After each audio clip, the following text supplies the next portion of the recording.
Yo mga idol, kamusta? Sports Talk PH nga pala. Ang laban ng ating pambato, pag-usapan natin yan mga idol.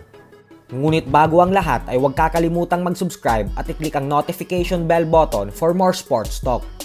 So isang napakagandang balita nga po para sa ating mga Pinoy boxing fans. Ito po ay dahil naging matagumpay ang ating pambato na si Froilan Saludar sa naging laban nito sa Dubai kanina lamang.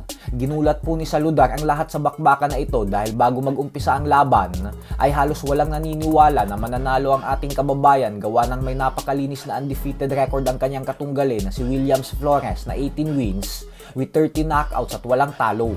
Subalit hindi nga po nagpatinag si Saludar dito at bagkus ginamit niya ang kanyang lamang pagdating sa experience at pagiging veterano, dahilan kung bakit nakuha niya ang panalo sa bandang huli via unanimous decision.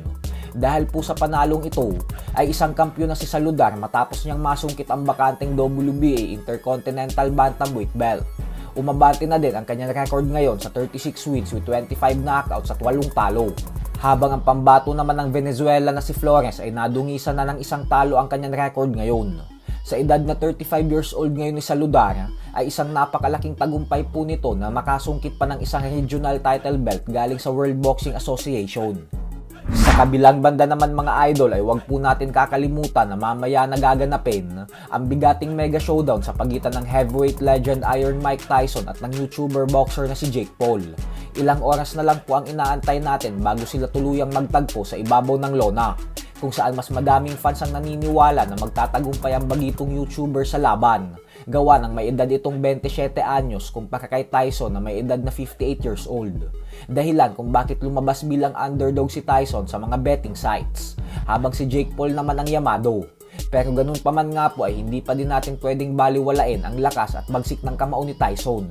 Ito po ay dahil kahit matanda na ito, ay hindi pa din talaga nawawala ang lakas at bilis ng mga suntok niya. Kaya naman isang malinis lang na suntok ang kailangan nitong gawin upang patumbahin si Jake Paul. Pero syempre ang malaking katanungan dito ay kung kakayanin pa ba ni Tyson sumalo ng mabibigat na suntok galing sa mga bagitong boksingero at kung ano ang kanyang magiging reaksyon sa oras na tumama ang mga suntok na ito sa kanya.